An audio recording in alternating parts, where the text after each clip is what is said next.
অসমৰ আটাইতকৈ ডাঙৰ সমস্যা যদি আছে গৰাখহনীয়া, নদীৰ গৰাখহনীয়া। প্ৰতি বছৰে হাজাৰ হাজাৰ হেক্টৰ, চৰকাৰী তথ্যমতেই প্ৰায় এতিয়ালৈ 8,000 হেক্টৰ মাটি গুচি গৈছে। এই মাটি কোনো চৰকাৰেও সৃষ্টি কৰিব নোৱাৰে, আমিও সৃষ্টি কৰিব নোৱাৰোঁ। ৰাস্তা ঘাট হৈছে, স্কুল হৈছে, যদি নদীটো কণ্ট্ৰল নহয় তেতিয়াহ'লে এইবোৰ বনাই কোনো লাভ নাই।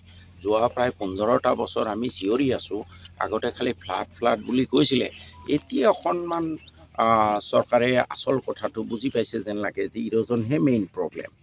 গতিকে চৰকাৰৰ এটা অকণীয়া মনোভাৱৰ কাৰণে হোৱা নাই। আমি বিচাৰিছোঁ যে একেবাৰে শদিয়াৰ পৰা ধুবুৰীলৈ কৰক, গোটেই নদীটো ব্ৰহ্মপুত্ৰ নদী আৰু ইয়াৰ উপনৈ যদি কণ্ট্ৰল নহয় তেতিয়াহ'লে ডাঙৰ ডাঙৰ ফ্লাইঅভাৰ এইবোৰ বনাই লাভ নাই।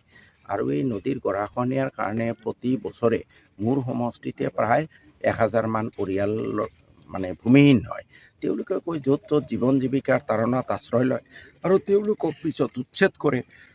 সংবিধানৰ 21 অনুচ্ছেদ মতে মানুহৰ জীৱন জীৱিকাটো মূৰৰ ওপৰত এটা চালি মৌলিক অধিকাৰ,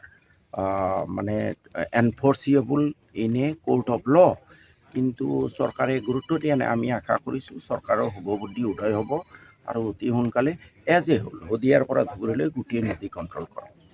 আমি যথেষ্টভাৱে সঁহাৰি পাইছোঁ। বিধায়ক মহোদয়ে আমাৰ কাৰণে যিমানখিনি কৰিছে আমি তেওঁলৈ অশেষ কৃতজ্ঞতা জ্ঞাপন কৰিছোঁ আৰু ডিপাৰ্টমেণ্টেও আমাক যথেষ্ট সঁহাৰি দিছে। ডিপাৰ্টমেণ্টকো আমি আমাৰ তৰফৰ পৰা কৃতজ্ঞতা জ্ঞাপন কৰিছোঁ, ধন্যবাদ জ্ঞাপন কৰিছোঁ।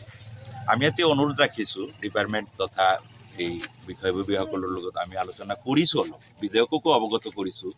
এই যে টিউব যিটো পাইপ কৰি আছে এইটো 200 কিবা মিটাৰ কৰি আছে। আমি আৰু এক্সটেনশ্যন কৰাৰ বাবে অনুৰোধ ৰাখিছোঁ। বিধায়ক মহোদয়ক অনুৰোধ কৰিছোঁ, আমাৰ ডিপাৰ্টমেণ্টকো অনুৰোধ কৰিছোঁ, এই 275ৰ ঠাইত আৰু 200 মিটাৰ কাম কৰি দিলে আমি সম্পূৰ্ণভাৱে নিৰাপদ হ'ম, এই মথাউৰি নিৰাপদ হ'ব। আৰু মোৰ ক'ব লগা কি আছে, যিমানখিনি ডিপাৰ্টমেণ্টে কৰি আছে আৰু আগলৈও কৰিব, আৰু ঠিকাদাৰৰ কিবা সমস্যা আছে সেইবিলাকো সমাধান কৰি দিব ডিপাৰ্টমেণ্টে। আমাৰ কাম সুচাৰুৰূপে চলিব বুলি মই আশা ৰাখিম।